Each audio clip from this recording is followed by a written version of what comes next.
ਵਾਹਿਗੁਰੂ ਜੀ ਕਾ ਖਾਲਸਾ ਵਾਹਿਗੁਰੂ ਜੀ ਕੀ ਫਤਿਹ। ਮਾਗ ਮੱਜਨ ਸੰਗ ਸਾਧੂਆਂ ਧੂੜੀ ਕਰ ਇਸ਼ਨਾਨ, ਹਰ ਕਾ ਨਾਮ ਧਿਆਏ ਸੁਣ ਸਭਨਾਂ ਨੂੰ ਕਰ ਦਾਨ। ਸਤਿਗੁਰੂ ਗੁਰੂ ਅਰਜਨ ਸਾਹਿਬ ਮਹਾਰਾਜ ਕਹਿੰਦੇ ਨੇ ਕਿ ਆ ਜਿਹੜਾ ਸਮਾਂ ਹੈ, ਜਿਹੜਾ ਮਾਘ ਦਾ ਮਹੀਨਾ ਹੈ, ਇਹਦੇ ਵਿੱਚ ਤੂੰ ਸਾਧੂਆਂ ਦੇ ਕੋਲ ਬੈਠ, ਰੱਬ ਦੇ ਪਿਆਰਿਆਂ ਦੇ ਕੋਲ ਬੈਠ, ਗੁਰਮੁਖਾਂ ਦੇ ਕੋਲ ਬੈਠ ਔਰ ਉਹਨਾਂ ਦੀ ਧੂੜੀ ਦੇ ਵਿੱਚ ਇਸ਼ਨਾਨ ਕਰ। ਤੇ ਹੋਰ ਕੀ ਕਰਨਾ ਹੈ ਕਿ ਮਾਲਕ ਦੇ ਨਾਮ ਨੂੰ ਧਿਆ, ਉਹਨੂੰ ਸੁਣ ਤੇ ਇਸੇ ਨਾਮ ਦਾ ਹੀ ਅਗਲੇ ਪਾਸੇ ਦਾਨ ਕਰ, ਦੂਸਰਿਆਂ ਨੂੰ ਦਾਨ ਕਰ। ਹੁਣ ਇਹਦਾ ਸਤਿਗੁਰੂ ਜੀ ਇਸ ਮਹੀਨੇ ਦੇ ਵਿੱਚ ਇਸ਼ਨਾਨ ਦੀ ਗੱਲ ਕਰਦੇ ਪਏ ਨੇ ਤੇ ਇਹ ਥੋੜਾ ਜਿਹਾ ਸਾਨੂੰ ਸਮਝਣਾ ਪਵੇਗਾ ਕਿ ਸਤਿਗੁਰੂ ਜੀ ਨੇ ਇਸ ਮਹੀਨੇ ਦੇ ਵਿੱਚ ਇਸ਼ਨਾਨ ਦੀ ਗੱਲ ਕਿਉਂ ਕਹੀ ਹੈ। ਭਾਵੇਂ ਕਿ ਇਸ ਮਹੀਨੇ ਦਾ ਸਾਡੇ ਇਤਿਹਾਸ ਦੇ ਨਾਲ ਵੀ ਸੰਬੰਧ ਹੈ, ਇਸ ਦਿਨ ਦਾ ਸਾਡੇ ਇਤਿਹਾਸ ਦੇ ਨਾਲ ਵੀ ਸੰਬੰਧ ਹੈ।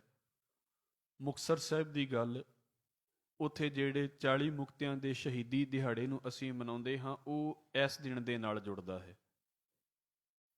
ਅਸੀਂ ਉਸ ਵਿਚਾਰ ਨੂੰ ਵੀ ਸਮਝਾਂਗੇ, ਪਰ ਉਹਦੇ ਤੋਂ ਪਹਿਲਾਂ ਇੱਕ ਚੀਜ਼ ਅਸੀਂ ਸਮਝ ਲਈਏ ਜਿਹੜੀ ਗੱਲ ਗੁਰੂ ਸਾਹਿਬ ਨੇ ਇੱਥੇ ਬੋਲੀ ਹੋਈ ਹੈ।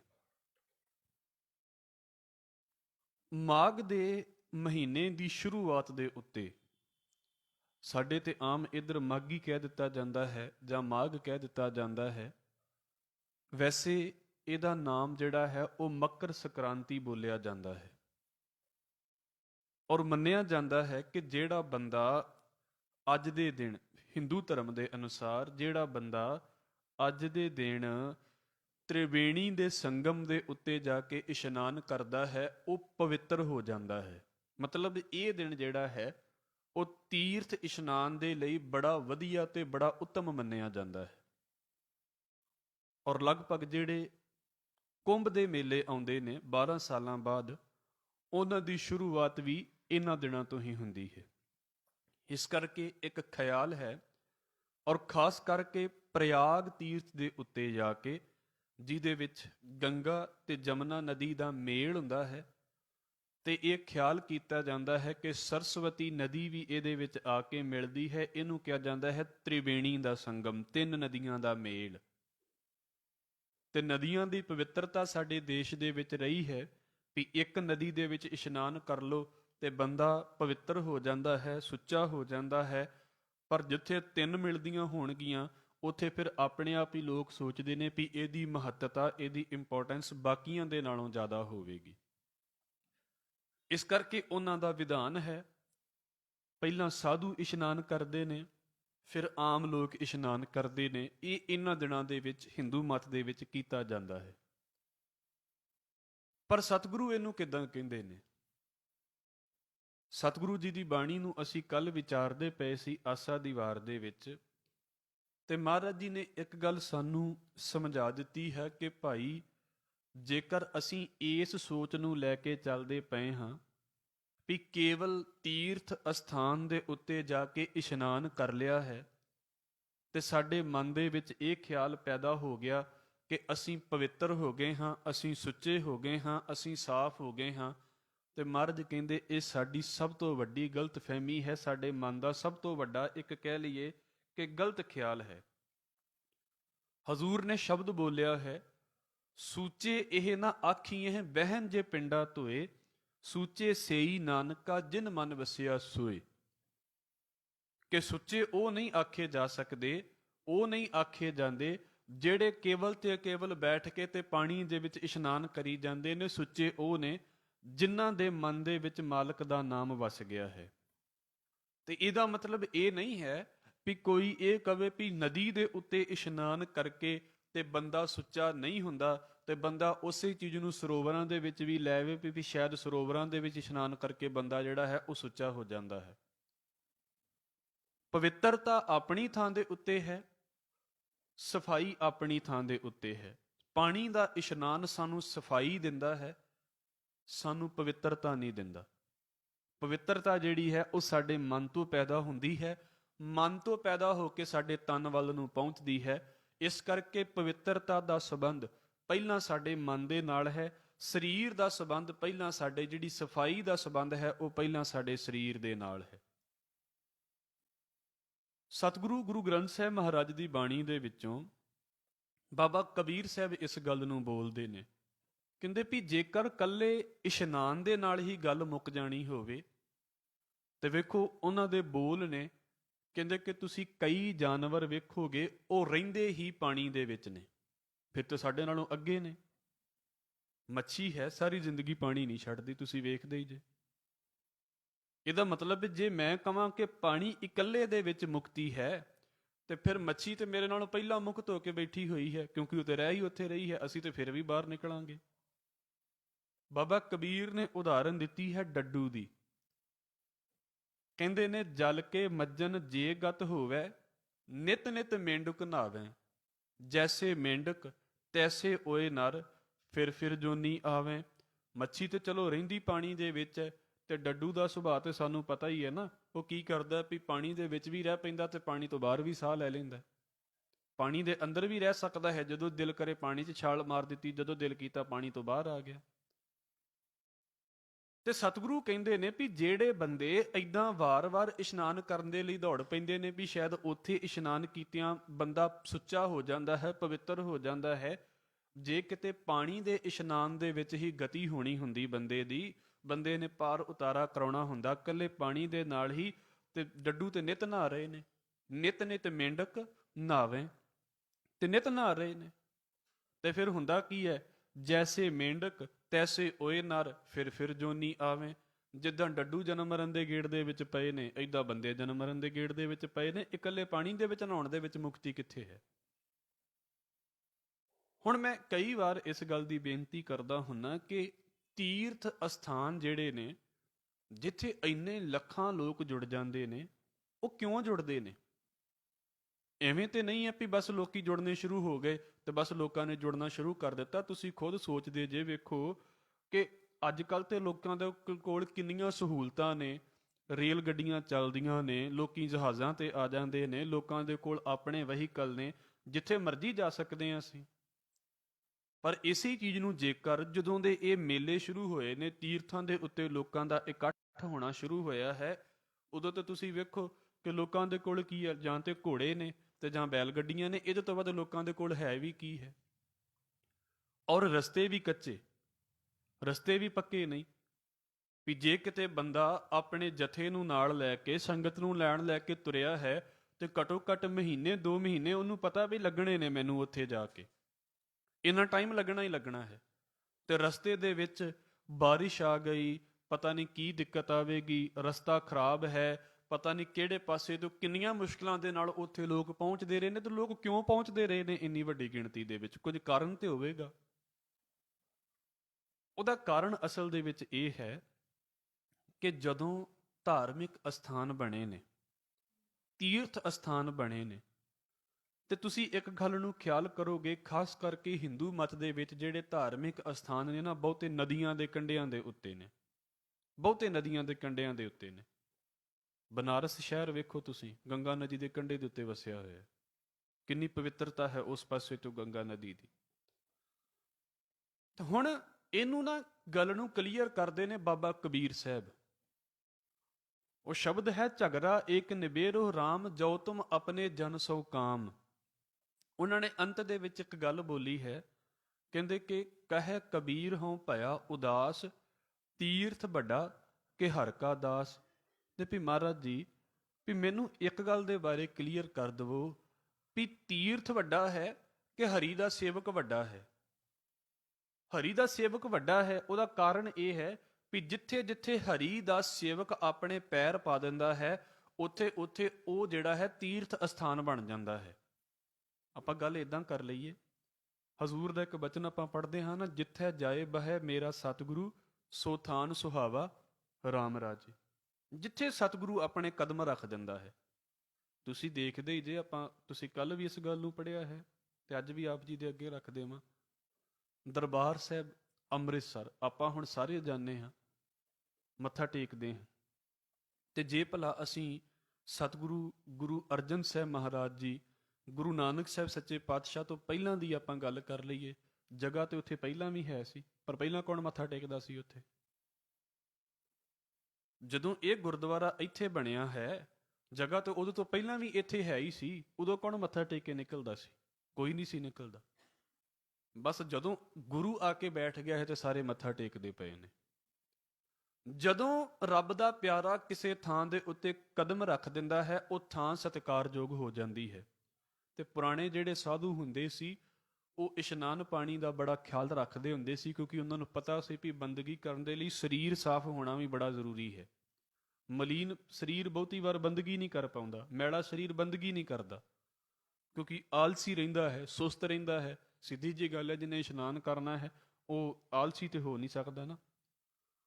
ਹੁਣ ਉਸ ਵੇਲੇ ਉਹਨਾਂ ਨਦੀਆਂ ਦੇ ਕਿਨਾਰਿਆਂ ਦੇ ਉੱਤੇ ਆਪਣੇ ਘਰ ਬਣਾ ਲੈਣੇ। ਘਰ ਕਾਹਦੇ ਬਣਾ ਲੈਣੇ? ਵੀ ਉੱਥੇ ਉਹਨਾਂ ਨੇ ਬੰਦਗੀ ਕਰਨੀ ਤੇ ਇਸ਼ਨਾਨ ਪਾਣੀ ਦਾ ਪ੍ਰਬੰਧ ਉਹਨਾਂ ਦਾ ਉੱਥੇ ਹੋ ਜਾਣਾ। ਖੁੱਲੇ ਇਲਾਕੇ ਹੋਣੇ, ਲੋਕਾਂ ਨੇ ਉਹਨਾਂ, ਕਿਉਂਕਿ ਬੰਦਗੀ ਵਾਲੇ ਬੰਦੇ ਹੁੰਦੇ ਸੀ, ਉਹਨਾਂ ਦੀਆਂ ਗੱਲਾਂ ਦਾ ਅਸਰ ਹੁੰਦਾ ਸੀ। ਸਾਧੂ ਚੰਗੇ ਹੁੰਦੇ ਸੀ, ਕਰਨੀ ਵਾਲੇ ਹੁੰਦੇ ਸੀ, ਲੋਕਾਂ ਨੇ ਉਹਨਾਂ ਦੀਆਂ ਗੱਲਾਂ ਆ ਕੇ ਸੁਣਨ ਲੱਗ ਪੈਣੀਆਂ। ਹੌਲੀ ਹੌਲੀ ਉਹ ਜਿਹੜੀਆਂ ਗੱਲਾਂ ਨੇ ਇੰਨੀਆਂ ਵੀ ਸਾਧੂ ਦੇ ਲਾਗੇ ਗਿਣਤੀ ਵੱਧਦੀ ਗਈ, ਹਜ਼ਾਰਾਂ ਦੀ ਗਿਣਤੀ, ਸੈਂਕੜਿਆਂ ਦੀ ਗਿਣਤੀ, ਲੋਕੀ ਆਉਣੇ ਸ਼ੁਰੂ ਹੋ ਜਾਂਦੇ ਸੀ। ਤੇ ਹੁਣ ਜਿੱਥੇ ਤੁਹਾਨੂੰ ਵੀ ਪਤਾ ਵੀ ਲੋਕ ਆਉਣੇ ਸ਼ੁਰੂ ਹੋ ਗਏ ਨੇ, ਤੇ ਉੱਥੇ ਫਿਰ ਰਹਿਣ ਸਹਿਣ ਦਾ ਪ੍ਰਬੰਧ ਵੀ ਬਣਨਾ ਸ਼ੁਰੂ ਹੋ ਜਾਂਦਾ ਵੀ ਲੋਕਾਂ ਨੇ, ਕਈਆਂ ਨੇ ਰਾਤ ਰਹਿਣਾ ਸ਼ੁਰੂ ਕਰ ਦੇਣਾ ਹੈ, ਉੱਥੇ ਫਿਰ ਰੋਟੀ ਪਾਣੀ ਵੀ ਬਣਨਾ ਸ਼ੁਰੂ ਹੋ ਜਾਵੇ, ਕਿ ਜਿਨ੍ਹਾਂ ਨੇ ਰਾਤ ਰਹਿਣਾ ਉਹਨਾਂ ਨੇ ਪ੍ਰਸ਼ਾਦਾ ਵੀ ਛਕਣਾ। ਹੁਣ ਇਦਾਂ ਸਾਰਾ ਪ੍ਰਬੰਧ ਹੋਣਾ ਸ਼ੁਰੂ ਹੋ ਗਿਆ। ਫਿਰ ਸਾਧੂ ਨੇ ਗੱਲਾਂ ਸੁਣਾਉਣੀਆਂ ਨੇ ਰੱਬ ਦੀਆਂ, ਉਹਨਾਂ ਨੇ ਰੱਬ ਦੀਆਂ ਗੱਲਾਂ ਕਰਨੀਆਂ ਨੇ, ਲੋਕਾਂ ਨੂੰ ਗੱਲਾਂ ਸੁਣਨੀਆਂ ਚੰਗੀਆਂ ਲੱਗਦੀਆਂ ਨੇ। ਇਸ ਕਰਕੇ ਸਾਰੀ ਸੰਗਤ ਸਾਧੂ ਦੇ ਲਾਗੇ ਇਕੱਠੀ ਹੋਣੀ ਸ਼ੁਰੂ ਹੋ ਗਈ। ਪਰ ਉਹ ਸਾਧੂ ਕਿੱਥੇ ਸੀ? ਤੀਰਥ ਅਸਥਾਨ ਦੇ ਕੰਢੇ ਦੇ ਉੱਤੇ, ਕਿਸੇ ਨਦੀ ਦੇ ਕੰਢੇ ਦੇ ਉੱਤੇ। ਬਾਅਦ ਦੇ ਵਿੱਚ ਸਮਾਂ ਬਦਲਿਆ, 70 ਸਾਲ ਹੋ ਗਏ, 50 ਸਾਲ ਤੋਂ ਅੱਗੇ ਸਮਾਂ ਨਿਕਲਿਆ, 80 ਸਾਲ ਨਿਕਲਿਆ, ਸਾਧੂ ਚੜ੍ਹਾਈ ਕਰ ਗਿਆ। ਸੁਭਾਵਿਕ ਜੀ ਗੱਲ ਹੈ ਵੀ ਜਿਹਦੀ ਉਮਰ ਪੂਰੀ ਹੋ ਗਈ ਉਹਨੇ ਜਾਣਾ ਹੈ। ਸਾਧੂ ਵੀ ਚੜ੍ਹਾਈ ਕਰ ਗਿਆ, ਤੇ ਜਿਹੜੇ ਜਿਹੜੇ ਲੋਕ ਸਾਧੂ ਦੀ ਸੰਗਤ ਕਰਦੇ ਹੁੰਦੇ ਸੀ ਉਹ ਵੀ ਚੜ੍ਹਾਈ ਕਰ ਗਏ। 100 ਸਾਲ ਬਾਅਦ ਲੋਕਾਂ ਨੂੰ ਇਹ ਤੇ ਚੇਤੇ ਰਹਿ ਗਿਆ ਵੀ ਇੱਥੇ ਸਾਧੂ ਇਕੱਠੇ ਹੁੰਦੇ ਸੀ ਤੇ ਸੰਗਤ ਇਕੱਠੀ ਹੁੰਦੀ ਸੀ, ਲੋਕੀ ਉਦਾਂ ਹੀ ਇਕੱਠੇ ਹੁੰਦੇ ਨੇ। ਪਰ ਲੋਕਾਂ ਨੂੰ ਇਹ ਚੀਜ਼ ਚੇਤਾ ਭੁੱਲ ਗਈ ਵੀ ਜਿਹੜੇ ਸਾਧੂ ਦੇ ਕੋਲ ਲੋਕ ਇਕੱਠੇ ਹੁੰਦੇ ਸੀ, ਸਾਧੂ ਗੱਲਾਂ ਕਿਹੜੀਆਂ ਦੱਸਦਾ ਹੁੰਦਾ ਸੀ? ਕਿ ਸਾਧੂ ਰੱਬ ਦੀਆਂ ਗੱਲਾਂ ਕਰਦਾ ਹੁੰਦਾ ਸੀ, ਰੱਬ ਦੇ ਬਾਰੇ ਦੱਸਦਾ ਸੀ। ਜਦੋਂ ਸਾਧੂ ਮਿਸ ਹੋ ਗਿਆ ਵਿੱਚੋਂ, ਲੋਕੀ ਵੀ ਉਹੋ ਜਿਹੇ ਨਹੀਂ ਰਹੇ, ਤੇ ਫਿਰ ਧਾਰਮਿਕ ਅਸਥਾਨ ਤੇ ਤੀਰਥ ਅਸਥਾਨ ਸਿਰਫ ਮੌਜ ਮੇਲੇ ਦਾ ਅਸਥਾਨ ਬਣ ਕੇ ਰਹਿ ਗਏ। ਫਿਰ ਲੋਕਾਂ ਨੇ ਸੋਚਿਆ ਵੀ ਸ਼ਾਇਦ ਸਾਧੂ ਦੇ ਕੋਲ ਜਾਣ ਦਾ ਫਾਇਦਾ ਨਹੀਂ ਹੈ, ਜਿਹੜੀ ਨਦੀ ਦੇ ਵਿੱਚ ਸਾਧੂ ਇਸ਼ਨਾਨ ਕਰਦਾ ਸੀ, ਬਸ ਇੱਥੇ ਹੀ ਇਸ਼ਨਾਨ ਕਰ ਲਓ ਤੇ ਗੱਲ ਮੁੱਕ ਜਾਂਦੀ ਹੈ। ਇੱਥੋਂ ਇਹ ਇੱਕ ਜਿਹੜਾ ਨਾ ਉਹ ਨਿਗਾਰ ਆਉਣਾ ਸ਼ੁਰੂ ਹੋ ਗਿਆ, ਮੰਨ ਸਕਦੇ ਹਾਂ ਆਪਾਂ। ਗੱਲ ਇੱਥੋਂ ਸ਼ੁਰੂ ਹੋਈ ਸੀ ਵੀ ਸਾਧੂ ਆਪਣੀ ਲੋੜ ਦੇ ਲਈ ਨਦੀ ਦਾ ਪਾਣੀ ਵਰਤਦਾ ਹੁੰਦਾ ਸੀ। ਪਵਿੱਤਰ ਸਾਧੂ ਹੀ ਸੀ, ਪਾਣੀ ਪਵਿੱਤਰ ਨਹੀਂ ਸੀ, ਪਰ ਸਾਧੂ ਉੱਥੇ ਰਹਿੰਦਾ ਸੀ, ਇਸ ਕਰਕੇ ਥਾਂ ਸਤਿਕਾਰਯੋਗ ਹੋ ਗਿਆ। ਸਾਧੂ ਚਲੇ ਗਏ ਤੇ ਬਾਅਦ ਦੇ ਵਿੱਚ ਲੋਕਾਂ ਨੇ ਥਾਵਾਂ ਨੂੰ ਪੂਜਣਾ ਸ਼ੁਰੂ ਕਰ ਦਿੱਤਾ। ਥਾਵਾਂ ਸਤਿਕਾਰਯੋਗ ਨੇ, ਥਾਵਾਂ ਪੂਜੀਆਂ ਜਾਂਦੀਆਂ ਨੇ, ਪਰ ਮੈਂ ਇਸ ਕਰਕੇ ਕਹਿ ਦੇਵਾਂ, ਥਾਂ ਪੂਜ ਕੇ ਅਸਲੀ ਚੀਜ਼ ਵਿੱਚੋਂ ਗਵਾ ਹੀ ਦੇਣੀ ਕਿ ਰੱਬ ਦੀ ਗੱਲ ਵੀ ਉੱਥੇ ਕੀਤੀ ਜਾਵੇ। ਮਰਦ ਕਹਿੰਦੇ ਫਿਰ ਇਹ ਗੱਲਾਂ ਬਹੁਤੀਆਂ ਵਾਰਾਂ ਨਹੀਂ ਖਾਂਦੀਆਂ, ਉਹ ਫਿਰ ਕੱਲਾ ਇਸ਼ਨਾਨ ਹੀ ਰਹਿ ਜਾਂਦਾ ਹੈ। ਹੁਣ ਤੁਸੀਂ ਵੇਖਦੇ ਜੇ ਲੋਕ ਕੱਲੇ ਇਸ਼ਨਾਨ ਹੀ ਕਰਨ ਦੇ ਲਈ ਜਾਂਦੇ ਨੇ, ਬਹੁਤਿਆਂ ਨੂੰ ਤੇ ਵੀ ਨਹੀਂ ਪਤਾ ਹੁੰਦਾ ਵੀ ਕੋਈ ਸਾਧੂ ਦੀ ਸਿੱਖਿਆ, ਕੋਈ ਰੱਬ ਦੇ ਪਿਆਰੇ ਦੀ ਗੱਲ ਵੀ ਅਸੀਂ ਸੁਣ ਕੇ ਆਉਣੀ ਹੈ ਕਿ ਨਹੀਂ ਸੁਣ ਕੇ ਆਉਣੀ।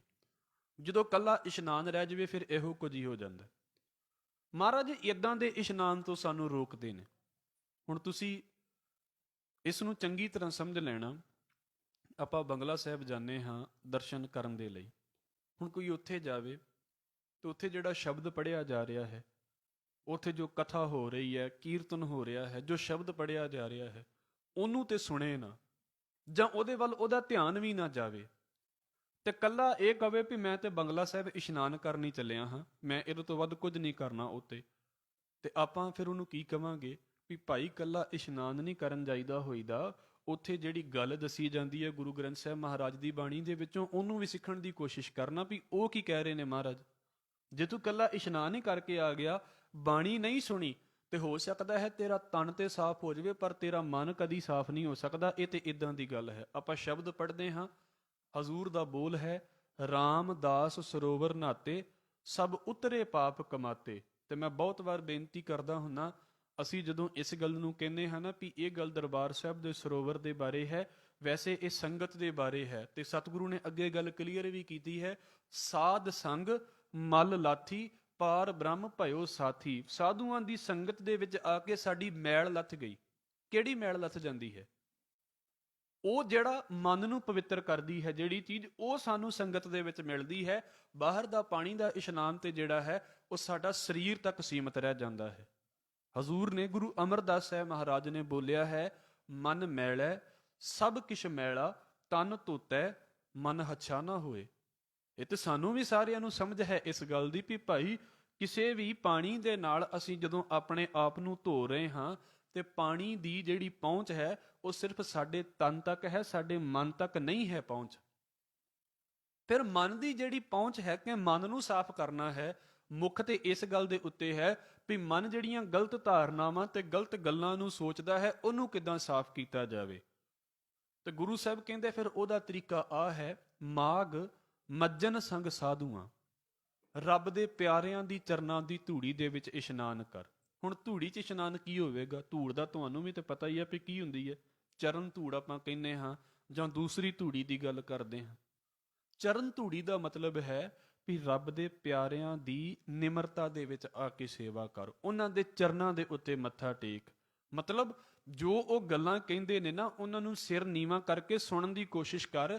ਆਪਣਾ ਦਿਮਾਗ ਇੱਕ ਵਾਰ ਰੋਕ ਕੇ ਤੇ ਕੋਸ਼ਿਸ਼ ਕਰ ਵੀ ਇਹ ਕੀ ਕਹਿ ਰਹੇ ਨੇ, ਮੇਰੀ ਜ਼ਿੰਦਗੀ ਦੇ ਵਿੱਚ ਕੰਮ ਆਉਣ ਵਾਲਾ ਹੈ। ਹਜ਼ੂਰ ਨੇ ਇਹਨੂੰ ਕਿਹਾ ਹੈ ਧੂੜੀ ਕਰ ਇਸ਼ਨਾਨ, ਮਤਲਬ ਆਪਣੇ ਆਪ ਨੂੰ ਨਿਮਰ ਰੱਖ, ਉਹਨਾਂ ਦੇ ਚਰਨਾਂ ਦੇ ਉੱਤੇ ਆਪਣੇ ਆਪ ਨੂੰ ਪਾ। ਤੇ ਫਿਰ ਹੋਵੇਗਾ ਕੀ? ਹੋਰ ਕੀ ਕਰ?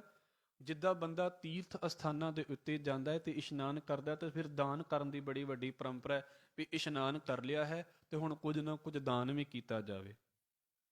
ਮਹਾਰਾਜ ਜੀ ਦੀ ਬਾਣੀ ਦਾ ਬਚਨ ਹੈ ਇਸੇ ਹੀ ਸਮੇਂ ਦੇ ਬਾਬਤ, ਮੱਕਰ ਪ੍ਰਾਗ ਦਾਨ ਬਹੁ ਕੀਆ, ਸਰੀਰ ਦਿਓ ਅਧ ਕਾਟ। ਕਹਿੰਦੇ ਵੀ ਭਾਵੇਂ ਤੁਸੀਂ, ਜਦੋਂ ਅਸੀਂ ਦਾਨਾਂ ਦੀ ਲਿਸਟ ਪੜ੍ਹਦੇ ਹਾਂ ਨਾ, ਤੇ ਗੁਰੂ ਬਾਬਾ ਨਾਮਦੇਵ ਜੀ ਦਾ ਇੱਕ ਸ਼ਬਦ ਹੈ, ਭਗਤ ਨਾਮਦੇਵ ਜੀ ਦਾ, ਗੁਰੂ ਗ੍ਰੰਥ ਸਾਹਿਬ ਮਹਾਰਾਜ ਦੇ ਵਿੱਚ ਹਜ਼ੂਰ ਕਹਿੰਦੇ, ਅਸ ਦਾਨ ਗਜ ਦਾਨ, ਸਹਿਜਾ ਨਾਰੀ ਭੂਮ ਦਾਨ, ਐਸੋ ਦਾਨ ਨਿਤ ਨਿਤ ਹੈ ਕੀਜੈ, ਆਤਮ ਜਿਉ ਨਿਰਮਾਇਲ ਕੀਜੈ, ਆਪ ਬਰਾਬਰ ਕੰਚਨ ਦੀਜੈ, RAM ਨਾਮ ਸਰ ਤਉ ਨਾ ਪੂਜੈ।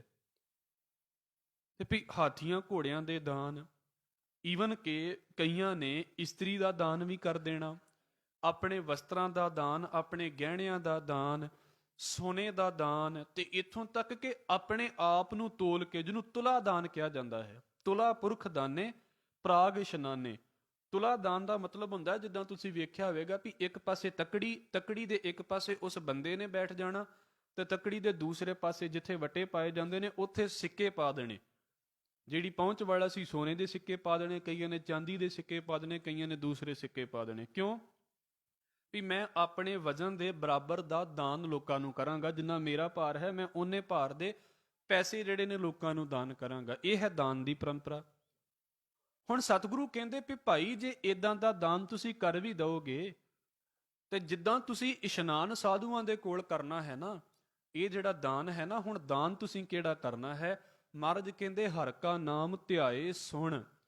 ਪਹਿਲਾਂ ਤੇ ਮਾਲਕ ਦੇ ਨਾਮ ਨੂੰ ਧਿਆ। ਦਾਨ ਉਹੀ ਤੇ ਕਰੇਗਾ ਜਿਹਦੀ ਜੇਬ ਦੇ ਵਿੱਚ ਕੁਝ ਹੈ, ਜਿਹਦੀ ਆਪਣੀ ਜੇਬ 'ਚ ਕੁਝ ਨਹੀਂ, ਉਹ ਕੀ ਦਾਨ ਕਰੇਗਾ? ਮਹਾਰਾਜ ਕਹਿੰਦੇ ਪਹਿਲਾਂ ਨਾਮ ਨੂੰ ਧਿਆ, ਮਤਲਬ ਪਹਿਲਾਂ ਵਾਹਿਗੁਰੂ ਦੇ ਨਾਮ ਨੂੰ ਤੇਰੇ ਅੰਦਰ ਤੇ ਜਮਾ ਹੋਵੇ, ਤੇਰੇ ਅੰਦਰ ਤੇ ਉਹ ਗੱਲ ਹੋਵੇ। ਫਿਰ ਕਹਿੰਦੇ ਨੇ ਸਭਨਾਂ ਨੂੰ ਕਰ ਦਾਨ। ਫਿਰ ਇਹ ਗੱਲ ਬਾਕੀਆਂ ਨੂੰ ਵੀ ਦੱਸ, ਆਪਣੇ ਤੱਕ ਸੀਮਤ ਨਾ ਰੱਖ, ਆਹ ਚੀਜ਼ ਦਾ ਦਾਨ ਕਰ। ਗੁਰੂ ਸਾਹਿਬ ਇੱਕ ਗੱਲ ਕਹਿੰਦੇ ਨੇ, ਮਹਾਰਾਜ ਕਹਿੰਦੇ, ਜਨ ਨਾਨਕ ਧੂੜ ਮੰਗੈ ਤਿਸ ਗੁਰਸਿੱਖ ਕੀ, ਜੋ ਆਪ ਜਪੈ ਅਵਰਹ ਨਾਮ ਜਪਾਵੈ। ਪਹਿਲੀ ਗੱਲ ਆਪ ਵੀ ਤੇ ਜਪੇ। ਮੈਂ ਦੂਜਿਆਂ ਨੂੰ ਕਹੀ ਜਾਵਾਂ ਵੀ ਨਿਤਨੇਮ ਕਰਨਾ ਚਾਹੀਦਾ ਹੈ, ਆਪ ਮੈਂ ਕਦੀ ਕਰਾਂ ਹੀ ਨਾ। ਮੈਂ ਦੂਜਿਆਂ ਨੂੰ ਕਹਾਂ ਵੀ ਗੁਰਦੁਆਰੇ ਜਾਣਾ ਚਾਹੀਦਾ ਹੈ, ਆਪ ਮੈਂ ਕਦੀ ਜਾਵਾਂ ਹੀ ਨਾ। ਮੈਂ ਦੂਜਿਆਂ ਨੂੰ ਕਹਾਂ ਸੇਵਾ ਕਰ ਲੈਣੀ ਚਾਹੀਦੀ ਹੈ, ਆਪ ਮੈਂ ਕਦੀ ਕਰਾਂ ਹੀ ਨਾ। ਉਹਨੂੰ ਫਿਰ ਕੀ ਹੁੰਦਾ ਹੈ? ਮਹਾਰਾਜ ਕਹਿੰਦੇ ਆਪ ਤੇ ਕਰਦਾ ਨਹੀਂ, ਪਰ ਦੂਸਰਿਆਂ ਨੂੰ ਕੰਪੈਲ ਕਰਦਾ ਪਿਆ ਵੀ ਤੁਸੀਂ ਕਰੋ ਕਰੋ ਇਸ ਕੰਮ ਨੂੰ। ਸਤਿਗੁਰੂ ਕਹਿੰਦੇ ਨਹੀਂ, ਪਹਿਲਾਂ ਨਾਮ ਨੂੰ ਖੁਦ ਜਪ, ਪਹਿਲਾਂ ਨਾਮ ਨੂੰ ਆਪਣੀ ਜ਼ਿੰਦਗੀ ਦੇ ਵਿੱਚ ਲੈ ਕੇ ਆ ਤੇ ਇਸ ਨਾਮ ਦਾ ਦਾਨ ਕਰ। ਇਸ ਨੂੰ ਭਾਈ ਗੁਰਦਾਸ ਸਾਹਿਬ ਪਤਾ ਕੀ ਕਹਿੰਦੇ ਨੇ? ਕਹਿੰਦੇ ਜੈਸੇ ਸਤ ਮੰਦਰ ਕੰਚਨ ਕੇ ਉਸਾਰ ਦੀਨੇ, ਤੈਸਾ ਪੁੰਨ ਸਿੱਖ ਕੋ ਇੱਕ ਸ਼ਬਦ ਸਿਖਾਏਗਾ। ਕਹਿੰਦੇ ਇੱਕ ਪਾਸੇ ਤੁਸੀਂ ਸੈਂਕੜੇ ਮੰਦਰ ਬਣਾ ਦਿਓ, 100% ਇੱਕ ਗੱਲ ਬੋਲੀ ਜਾਂਦੀ ਹੁੰਦੀ ਹੈ 100%। ਕਈਆਂ ਨੇ ਇਹਦੇ ਅਰਥ ਇਸ ਪਾਸੇ ਤੋਂ ਕੀਤੇ ਨੇ। ਤੁਸੀਂ ਇੱਕ ਪਾਸੇ ਸੈਂਕੜੇ ਮੰਦਰ ਬਣਾ ਦਿਓ, ਧਾਰਮਿਕ ਅਸਥਾਨ ਬਣਾ ਦਿਓ, ਪਰ ਕਹਿੰਦੇ ਦੂਸਰੇ ਪਾਸੇ ਕਿਸੇ ਸਿੱਖ ਨੂੰ ਇੱਕ ਸ਼ਬਦ ਸਿਖਾ ਦਿਓ। ਤੇ ਗੁਰੂ ਸਾਹਿਬ ਆਹ ਗੱਲ ਕਹਿੰਦੇ ਨੇ ਤੇ ਉਹ ਗੱਲ ਉਹਦੀ ਸਮਝ ਦੇ ਵਿੱਚ ਆ ਗਈ, ਉਹਦੀ ਜ਼ਿੰਦਗੀ ਇਸ ਪਾਸੇ ਦੀ ਬਣ ਗਈ। ਕਹਿੰਦੇ ਸਮਝ ਲਓ 100 ਮੰਦਰ ਬਣਾਉਣ ਦਾ ਪੁੰਨ ਤੁਸੀਂ ਜਿਹੜਾ ਹੈ ਨਾ, ਉਹ ਇੱਕ ਬੰਦੇ ਨੂੰ ਇੱਕ ਸ਼ਬਦ ਸਿਖਾ ਕੇ ਲੈ ਲਿਆ ਹੈ। ਕਿੱਡੇ ਕਮਾਲ ਦੀ ਗੱਲ ਹੈ ਨਾ, ਵੀ ਸਾਨੂੰ ਲੱਗੇ ਵੀ ਸਾਡੇ ਕੋਲ ਚੀਜ਼ਾਂ ਨਹੀਂ ਤੇ ਅਸੀਂ ਕੀ ਸੇਵਾ ਕਰੀਏ। ਮਹਾਰਾਜ ਕਹਿੰਦੇ ਬਸ ਆਹ ਸੇਵਾ ਕਰੋ, ਜਿਹੜੀ ਗੁਰਮਤਿ ਦੀ ਜਾਣਕਾਰੀ ਮਾਲਕ ਨੇ ਤੁਹਾਨੂੰ ਦੇ ਦਿੱਤੀ ਹੈ, ਤੁਸੀਂ ਅਗਲਿਆਂ ਨੂੰ ਦੇਵੋ। ਆਪ ਮਨਮਤ ਦੇ ਵਿੱਚੋਂ ਨਿਕਲੋ ਤੇ ਹੋਰਨਾਂ ਨੂੰ ਮਨਮਤ ਦੇ ਵਿੱਚੋਂ ਕੱਢੋ। ਆਪ ਗੁਰੂ ਅਨਸਾਰੀ ਹੋ ਕੇ ਚੱਲੀਏ ਤੇ ਹੋਰਨਾਂ ਨੂੰ ਚਲਾਉਣ ਦੀ ਕੋਸ਼ਿਸ਼ ਕਰੀਏ। ਹਰ ਕਾ ਨਾਮ ਧਿਆਏ ਸੁਣ ਸਭਨਾਂ ਨੂੰ ਕਰਦਾਨ। ਫਿਰ ਗੁਰੂ ਸਾਹਿਬ ਕਹਿੰਦੇ ਨੇ ਇਹਦੇ ਨਾਲ ਹੁੰਦਾ ਕੀ ਹੈ? ਜਨਮ ਕਰਮ ਮਲ ਉਤਰੈ ਮਨ ਤੇ ਜਾਏ ਗੁਮਾਨ। ਜਦੋਂ ਤੂੰ ਸਾਧੂਆਂ ਦੇ ਕੋਲ ਬੈਠੇਗਾ ਨਾ, ਤੇ ਜੇ ਕੱਲਾ ਪਾਣੀ ਦੇ ਵਿੱਚ ਇਸ਼ਨਾਨ ਕਰਕੇ ਮੁੜ ਆਇਆ ਤੇ ਤੂੰ ਪਤਾ ਲੋਕਾਂ ਨੂੰ ਕੀ ਕਹਿੰਦਾ ਫਿਰਨਾ? ਹਜ਼ੂਰ ਕਹਿੰਦੇ ਨੇ ਤੂੰ ਫਿਰ ਨਾ ਕਾਂ ਵਰਗਾ ਬਣ ਜਾਣਾ। ਕਾਂ ਦੀ ਆਦਤ ਤੁਹਾਨੂੰ ਪਤਾ ਨਾ, ਜਿੱਥੇ ਬੈਠਦਾ ਉੱਥੇ ਕਾਂ ਕਾਂ ਕਰਨੀ ਸ਼ੁਰੂ ਹੋ ਜਾਂਦਾ। ਉਹਨੇ ਉੱਥੇ ਰੌਲਾ ਪਾਉਣਾ ਸ਼ੁਰੂ ਕਰ ਦੇਣਾ। ਆਸਾ ਦੀ ਵਾਰ ਦੇ ਵਿੱਚ ਇੱਕ ਬਚਨ ਹੈ, ਅਸੀਂ ਪੜ੍ਹਦੇ ਹਾਂ ਤੇ ਹੁਣ ਵੀ ਪੜ੍ਹ ਕੇ ਹਟੇ ਹਾਂ। ਮਹਾਰਾਜ ਕਹਿੰਦੇ ਨੇ ਜੇਤਾ ਭਵਿਆ ਤੇਤਾ ਲਵਿਆ। ਜਿੰਨਾ ਵੀ ਬੰਦਾ ਭਾਉਂਦਾ ਹੈ ਨਾ, ਜਿੰਨਾ ਵੀ ਬੰਦਾ ਘੁੰਮਦਾ ਵੀ ਮੈਂ ਫਲਾਣੀ ਥਾਂ ਤੇ ਗਿਆ, ਫਲਾਣੀ ਥਾਂ ਦੇ ਉੱਤੇ ਹੋ ਕੇ ਆਇਆ, ਹੁਣ ਮੈਂ ਉੱਥੇ ਜਾਣਾ, ਸਤਿਗੁਰੂ ਕਹਿੰਦੇ ਓਨਾ ਹੀ ਲਾਉਣਾ ਸ਼ੁਰੂ ਕਰ ਦਿੰਦਾ। ਬਹੁ ਤੀਰਥ ਭਵਿਆ ਤੇਤਾ ਲਵਿਆ, ਬਹੁ ਭੇਖ ਕੀਆ ਦੇਹੀ ਦੁੱਖ ਦੀਆ। ਇਹ ਸਾਰਾ ਸ਼ਲੋਕ ਇਸ ਪਾਸੇ ਦਾ ਹੈ। ਮਤਲਬ ਕੱਲੇ ਪਾਣੀ ਦਾ ਇਸ਼ਨਾਨ ਕਰੋਗੇ, ਤੁਸੀਂ ਲਿਸਟਾਂ ਗਣਾਓਗੇ ਉੱਥੇ ਵੀ ਇੰਨੀ ਵਾਰ ਯਾਤਰਾ ਸਾਡੀ ਹੋ ਗਈ ਹੈ। ਕਹਿੰਦੇ ਜਦੋਂ ਸਾਧੂਆਂ ਦੇ ਕੋਲ ਤੂੰ ਹੋ ਕੇ ਆਵੇਂਗਾ ਨਾ, ਤੈਨੂੰ ਪਤਾ ਲੱਗੇਗਾ ਵੀ ਭਾਈ ਨੀਵੇਂ ਰਹਿਣਾ ਹੈ। ਜਨਮ ਕਰਮ ਮਲ ਉਤਰੇ, ਤੇਰੀ ਜਿਹੜੀ ਜਨਮਾਂ ਜਨਮਾਂਤਰਾਂ ਦੀ ਮੈਲ ਹੈ ਨਾ, ਸਤਿਗੁਰੂ ਕਹਿੰਦੇ ਉਹ ਮੈਲ ਉਤਰ ਜਾਵੇਗੀ। ਮਲ ਦਾ ਅਰਥ ਹੈ ਮੈਲ। ਮਨ ਤੇ ਜਾਏ ਗੁਮਾਨ, ਤੇਰੇ ਮਨ ਤੋਂ ਹੰਕਾਰ ਦੂਰ ਹੋਣਾ ਸ਼ੁਰੂ ਹੋ ਜਾਵੇਗਾ। ਜਿਨ੍ਹਾਂ ਚੀਜ਼ਾਂ ਦਾ ਤੈਨੂੰ ਹੰਕਾਰ ਹੈ, ਉਹ ਹੰਕਾਰ ਤੇਰਾ ਸ਼ਾਂਤ ਹੋ ਜਾਵੇਗਾ। ਕਿਹੜਾ ਪਾਣੀ ਦਾ ਇਸ਼ਨਾਨ ਹੈ ਜਿਹੜਾ ਸਾਡਾ ਹੰਕਾਰ ਦੂਰ ਕਰ ਸਕਦਾ? ਤੇ ਗੁਰੂ ਦਾ ਇੱਕ ਬੋਲ ਇਦਾਂ ਦਾ ਹੈ ਜਿਹੜਾ ਸਾਡੇ ਸਾਲਾਂ ਦੇ ਹੰਕਾਰ ਨੂੰ ਇੱਕ ਪਲ ਦੇ ਵਿੱਚ ਚੂਰ ਕਰਕੇ ਰੱਖ ਸਕਦਾ। ਇਸ ਕਰਕੇ ਸਤਿਗੁਰੂ ਕਹਿੰਦੇ ਭਾਈ ਪਾਣੀ ਦੇ ਵਿੱਚੋਂ ਖਹਿੜਾ ਛਡਾ ਕੇ ਆਪਣਾ, ਆਮ ਜਿੱਦਾਂ ਆਪਾਂ ਇਸ਼ਨਾਨ ਪਾਣੀ ਕਰਦੇ ਹਾਂ, ਇਹ ਕਰਨਾ ਹੈ, ਜ਼ਰੂਰੀ ਹੈ। ਪਰ ਨਾਲ ਇਹ ਨਾ ਕਿਤੇ ਸਮਝ ਲੈਣਾ ਵੀ ਇਸ਼ਨਾਨ ਦੇ ਵਿੱਚ ਹੀ ਮੁਕਤੀ ਹੋ ਗਈ ਹੈ। ਮਹਾਰਾਜ ਕਹਿੰਦੇ ਸਾਧੂਆਂ ਦੇ ਕੋਲ ਬੈਠ ਕੇ ਤੇ ਉਹਨਾਂ ਦੀਆਂ ਗੱਲਾਂ ਸੁਣੋ, ਮੁਕਤੀ ਇਹਨਾਂ ਗੱਲਾਂ ਦੇ ਵਿੱਚੋਂ ਨਿਕਲੇਗੀ। ਜਨਮ ਕਰਮ ਮਲ ਉਤਰੈ ਮਨ ਤੇ ਜਾਏ ਗੁਮਾਨ, ਕਾਮ ਕ੍ਰੋਧ ਨਾ ਮੋਹੀਐ ਬਿਨਸੈ ਲੋਭ ਸੁਆਨ। ਇਹਦੇ ਨਾਲ ਹੋਰ ਕੀ ਫਾਇਦਾ ਹੁੰਦਾ ਹੈ ਸਾਧੂ ਦੀ ਸੰਗਤ ਦੇ ਵਿੱਚ? ਦਾਤਾਰ ਕਹਿੰਦੇ ਫਿਰ ਕਾਮ ਤੇ ਕ੍ਰੋਧ ਦੇ ਵਿੱਚ ਇਹ ਬੰਦੇ ਦੇ ਉੱਤੇ ਆਪਣਾ ਪ੍ਰਭਾਵ ਨਹੀਂ ਪਾਉਂਦੇ। ਗੁੱਸਾ ਆਉਣਾ ਘਟ ਜਾਂਦਾ ਬੰਦੇ ਨੂੰ, ਬੰਦੇ ਦਾ ਕਾਮ ਵਸ ਦੇ ਵਿੱਚ ਹੋ ਜਾਂਦਾ ਹੈ। ਬਿਨਸੈ ਲੋਭ ਸੁਆਨ, ਜਿਹੜਾ ਲਾਲਚ ਦਾ ਕੁੱਤਾ ਹੈ ਨਾ ਬੰਦੇ ਦੇ ਅੰਦਰ, ਸਤਿਗੁਰੂ ਕਹਿੰਦੇ ਉਹ ਦੂਰ ਹੋ ਜਾਂਦਾ ਹੈ। ਆਪਾਂ ਇੱਕ ਕਹਾਣੀ ਸਾਰੇ ਸਕੂਲਾਂ ਦੇ ਵਿੱਚ ਪੜ੍ਹ ਕੇ ਹੀ ਆਏ ਹਾਂ। ਤੁਸੀਂ ਉਹ ਜਿਹਨੂੰ ਗਰੀਡੀ ਡੌਗ ਦੀ ਕਹਾਣੀ ਕਿਹਾ ਜਾਂਦਾ ਸੀ, ਵੈਸੇ ਵੀ ਬੜੀ ਵੱਡੀ ਪ੍ਰੋਬਲਮ ਹੋ ਗਈ ਹੈ।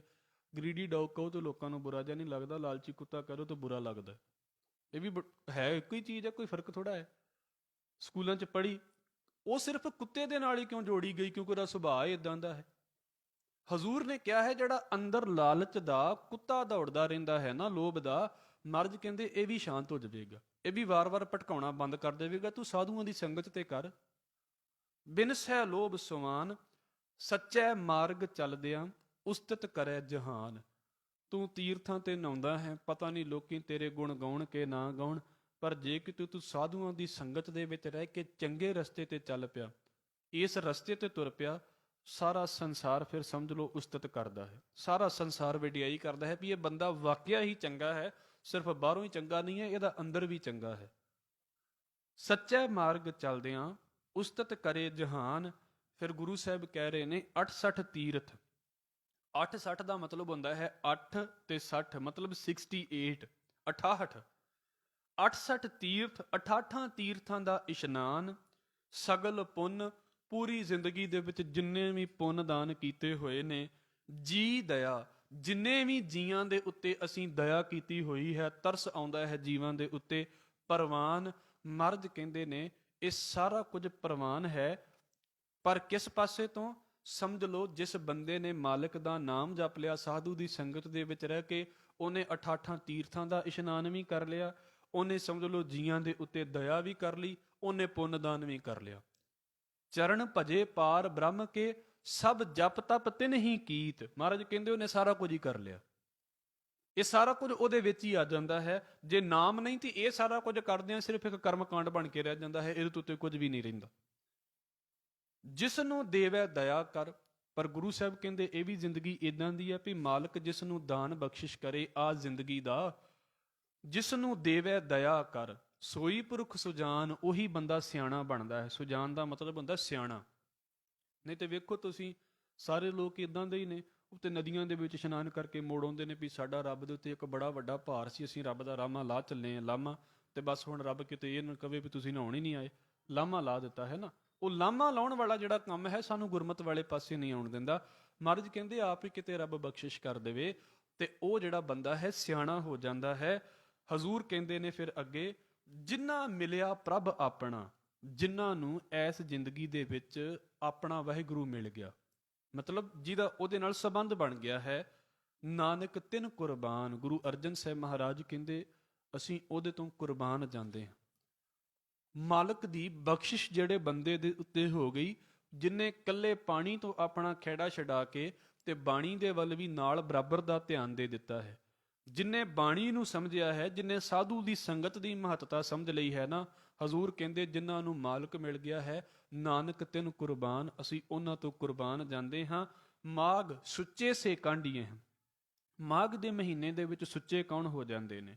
ਦੇਖੋ, ਇੱਕ ਲਫ਼ਜ਼ ਹੈ ਸਾਡੀ ਬੋਲੀ ਦੇ ਵਿੱਚ ਪ੍ਰਚਲਿਤ ਹੋ ਚੁੱਕਾ ਹੈ, ਜਿੱਦਾਂ ਅਸੀਂ ਕਹਿੰਦੇ ਹਾਂ ਨਾ ਵੀ ਹੱਥ ਧੋ ਲਏ ਤੇ ਹੱਥ ਸੁੱਚੇ ਹੋ ਗਏ, ਇੱਦਾਂ ਸਰੀਰ ਧੋ ਲਿਆ ਤੇ ਸਰੀਰ ਸੁੱਚਾ ਹੋ ਗਿਆ। ਲਫ਼ਜ਼ ਪ੍ਰਚਲਿਤ ਹੋ ਗਿਆ ਹੈ। ਕੋਈ ਗੱਲ ਨਹੀਂ, ਬੁਰਾਈ ਨਹੀਂ ਹੈ ਇਸ ਚੀਜ਼ ਦੇ ਵਿੱਚ ਵੀ ਕਿਉਂ ਪ੍ਰਚਲਿਤ ਹੋਇਆ ਤੇ ਕਿਉਂ ਨਹੀਂ ਹੋਇਆ, ਇਹ ਕੋਈ ਮਸਲਾ ਹੀ ਨਹੀਂ ਹੈ ਐਡਾ ਵੱਡਾ। ਪਰ ਇਹ ਸਾਨੂੰ ਨਾਲ ਹੀ ਸਮਝਣਾ ਪਵੇਗਾ, ਹੱਥ ਧੋਤਿਆਂ ਹੱਥ ਸੁੱਚੇ ਨਹੀਂ ਹੁੰਦੇ, ਹੱਥ ਸਾਫ਼ ਹੁੰਦੇ ਨੇ। ਇੰਨਾ ਕੀ ਫਰਕ ਹੈ?